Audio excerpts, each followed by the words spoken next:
All right, hello everyone. Thank you for giving me the chance to give this seminar today.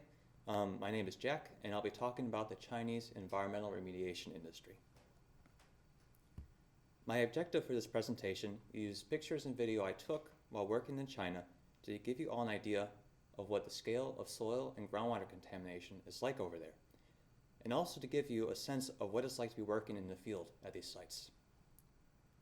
I'd also like to discuss growth predictions for the remediation market in China and the huge opportunities that growth presents for Western environmental consulting firms. First, I'll briefly give some background to explain how I came to work in the Chinese remediation industry.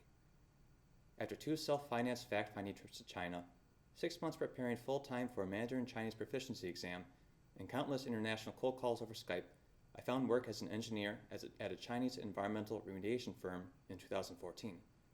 The name of this company was Suntime Environmental, or Shangtian Huanjing. I had previously worked for several years in the US remediation industry, but the scale of contamination and prevalence of exposure was an order of magnitude greater than anything I had seen back home. The media tends to focus on air pollution in China, but China also has a huge soil and groundwater contamination problem caused by decades of breakneck economic growth and industrialization. Here's some video I took at a site where soil is being excavated for ex situ treatment. The soil is steaming because an oxidizing agent was added to the surface. In 2014, the government released the results of a nationwide soil contamination survey. They took a 6.3 million square kilometer area. For context, China's total area is about 9 million square kilometers, and divided it up into an 8 kilometer by 8 kilometer grid. In each 8 kilometer by 8 kilometer square, they took one soil sample and tested it for hazardous contamination. Out of all the samples, 16% had contamination above standards. That means they found heavy metals like cadmium, mercury, arsenic, lead, and chromium, or it means they found organic contaminants like benzene, DDT, or PAHs.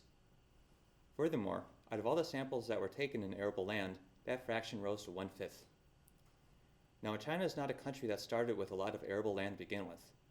Food security is taken very seriously in a country where tens of millions died of famine in the 1960s. Finally, I would caution against making the leap from percent of samples to percent of land area. If you look at news reports from this period, you'll see headlines like 16% of China's soil is contaminated. 16.1% of China's land area is equivalent to the areas of Texas, Arizona, New Mexico, and Colorado put together. Little is known about how the sampling location for each 8 kilometer by 8 kilometer square was chosen, but it's safe to conclude that China has a huge soil contamination problem.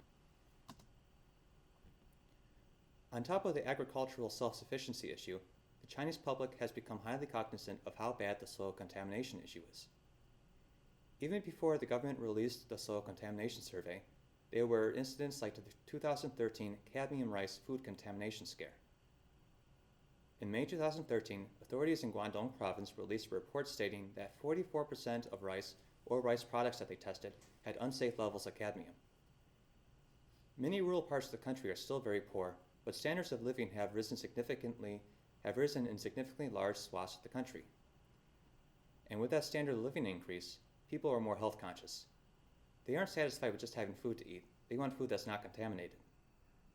When local authorities initially resisted releasing information regarding which brands failed and which brands passed, there was a public uproar, and they eventually capitulated to the criticism. To the right is a cover of an issue of Century Weekly, a magazine published by Caixin, which is sort of like China's version of The Economist. The title says "Ge Mi Shaji," or "The Deadly Danger of Cadmium Rice." Another contamination scandal of note is what happened in Changzhou in 2016. As China's economy has grown, so has its cities. Old industrial facilities that were once on the outskirts of the city are now surrounded by homes, offices, and schools. That is what happened at the Changzhou Foreign Languages School. The chemical plant was relocated in 2010, but in 2016, students at the newly built school across the street from the site began to complain of strange smells, headaches, and skin problems. This video clip comes from a national news report on the crisis. Interesting parallels can be drawn between what happened in Changzhou in 2016 and what happened in Love Canal in 1978. In the US, the expansion of the city of Niagara Falls, New York, in the 1970s led to an entire neighborhood and school being built on a former hazardous waste dump. There were severe contamination issues, and newspapers at that time published stories with photos of protesting residents. The contamination crisis was eventually declared a federal health disaster by President Jimmy Carter, and it led to the passing of CERCLA in 1980 and the start of the Superfund era in the United States. In Changzhou, China, a similar crisis played out. The protesting parents in this picture have signs that say, "Save the kids," and "Move the school away from the toxic site." Now, it must be acknowledged that the US and China had two very different political systems, one much more democratic than the other. But even then, the powers that be in China seem to have not acknowledged that the soil contamination issue is a big liability. In addition to some extremely ambitious cleanup goals they published, which I'll talk about in a moment, the Chinese government is in the process of drafting their own version of CERCLA. Their law, which is estimated to be enacted sometime around 2020, will specify monitoring requirements and spell out who is liable for remediation costs. This picture is of the same site where I took the video I showed you before. Excavation and ex-situ treatment was the chosen remedy for the site. You can see my coworker in the background to get a sense of how large this particular excavation was. So as I mentioned before, the Chinese government has set some extremely ambitious remediation goals. In 2016, they released a 231-clause, 13,000 Chinese character action plan describing how they plan on addressing the soil contamination crisis, the highlights of which were the following. First, they want to complete a more detailed soil survey by 2020. The previous survey released in 2014, the one that showed that 1/5 of all arable land soil samples were contaminated, suffered from sparse data and inconsistent sampling methods. Next, they want to establish a system of soil prevention laws by 2020, which ties into the Chinese version of CERCLA that I mentioned earlier. Lastly, and most ambitiously, they want to remediate or manage risk at the vast majority of contaminated land by 2030. Managing risk can include changing land use, such as growing non-food crops on contaminated land or converting heavily contaminated land to forest or grassland. So all this remediation work is going to come with a big price tag. Here are some estimates. Huatai Securities estimated that it's going to cost about $18 billion a year for projects planned for 2016 to 2020, and it'll cost $1.2 trillion to fully restore all land in China. Goldman Sachs estimates that it's going to cost about $22 billion a year for projects planned for 2016 through 2020. This represents a 585% growth compared to the previous 5-year period. For comparison, the Environmental Business Journal estimated that U.S. site remediation industry only grew 1% in 2015. I think there is a large opportunity for Western environmental remediation and consulting firms in China, but you have to go about it the right way. Large firms like CH2M Hill and Weston Solutions had to shutter their remediation business in China or close down their China operations entirely. I've talked to a lot of people working in China's environmental remediation industry, and in broad strokes, here are things that I think that are most important to be aware of.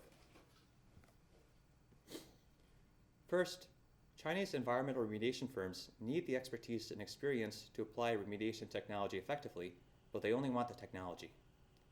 The bidding process for projects is very competitive, and it seems like all the firms are looking for some sort of silver bullet that will allow them to edge out the competition. The cost of living in China is much lower than in Western countries. That means that a typical engineer in a Western country will often earn a salary that is 5 times or more than a typical engineer working in China. As a result, the fees that Western firms charge for consulting services are often much greater than the fees charged by Chinese firms. Most remediation projects are currently funded as a real estate investment, not because they need to meet some sort of regulatory requirement. Not enough time or money is allotted for initial site characterization and development of conceptual site models.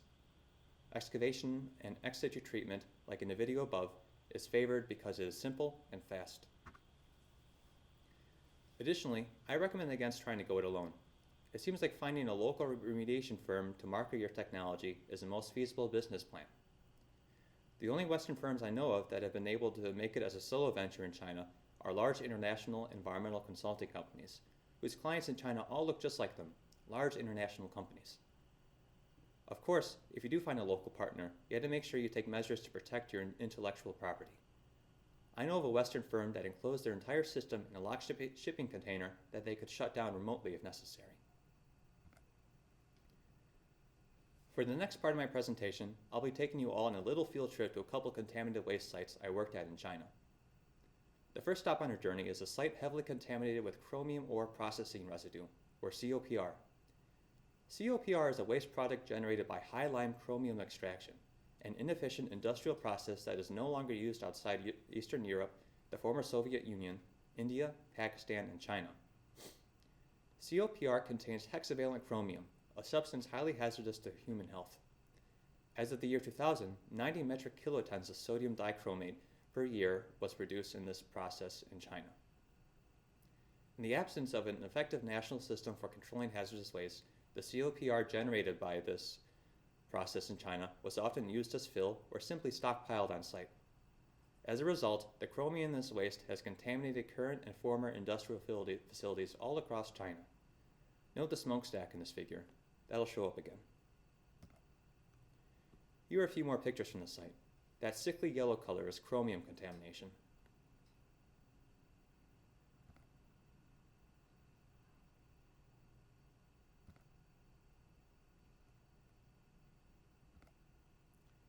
As you can see, the chromium contamination is all over the site. Here's a photograph showing what this contamination looked like up close. Here's a baler full of groundwater taken from a monitoring well on the site. By the yellow color, you can see that the chromium has contaminated the groundwater. The next few pictures take a rather chilling turn. Here's a picture taken from the site that shows that it is immediately adjacent to some farmland.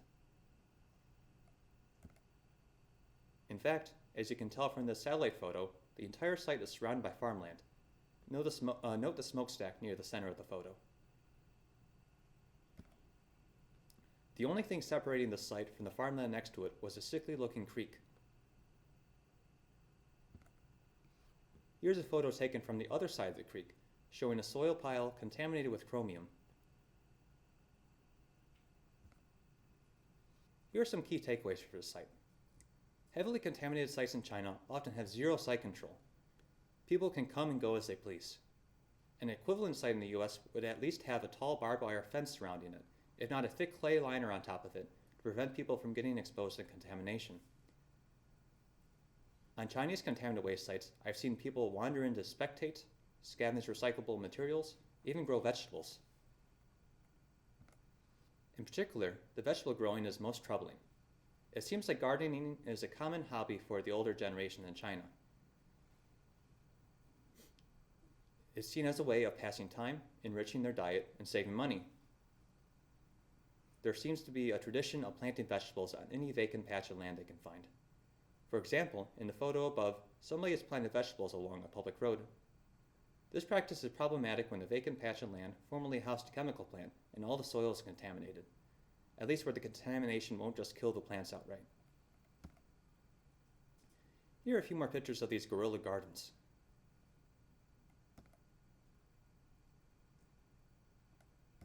Some of them are kind of pretty, but I wish these people would grow vegetables somewhere else.